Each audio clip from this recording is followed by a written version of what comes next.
phải vô lôi con cô xa lôi chào đâu mà bố ơi bà Jake A Amarin mánh bà có là đuối thêm pì liệt ạ bà nè ao chắc thông chứ kia không sọc mày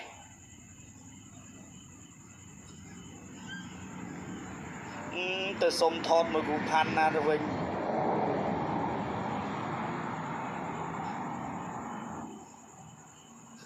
sao tiết đâu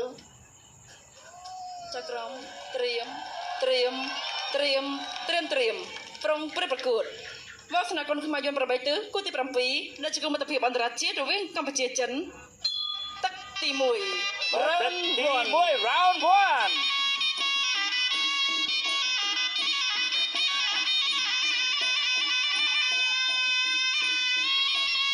គាត់មួយស្រាលធាក់មួយ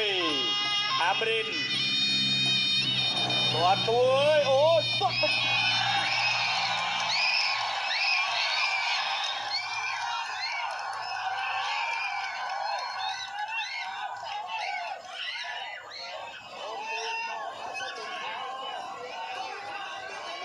បាទអូយកញ្ចឹងកបាទលោករីគីបាទសំបីតែខ្ញុំក៏ញ័រជើងបំ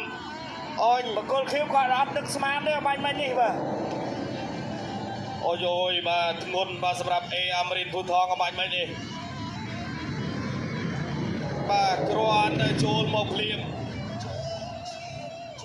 បាទដើមទឹកកម្លាំងពុងពេញនេះរូបភាពយឺតបាទមួយជើងនេះអត់ទាន់អីទេបាទធ្លាក់គុំមួយជើងនេះទៀតបាំងភ្លឹកនេះមួយជើងនេះរឿងវេបន្តិចអូបាទទៅតែម្ដងបាទកន្លែងនេះបាទវាបាំងបន្តិចបាទទៅហើយបាទនេះសម្រាប់កីឡាករបាទពីបាទសាធារណរដ្ឋប្រជាមានិតចិនបាទអំបញ្ញមិញនេះគឺបាត់លុយចូលចំស្មារបស់គាត់ទេបាទមិនមែនកញ្ចឹងកទេបាទប៉ាំងបាទដោយតាមជើងណែអាយ៉ាបាទជប់សិនបាទគាត់នៅវិលនៅឡើយទេបាទគាត់នៅវិលនៅឡើយបាទចាំមើលគាត់ស្រួលខ្លួនបន្តិចសិនបាទលោកគ្រូពេទ្យកំពុងតែជួយសង្គ្រោះបន្ថែម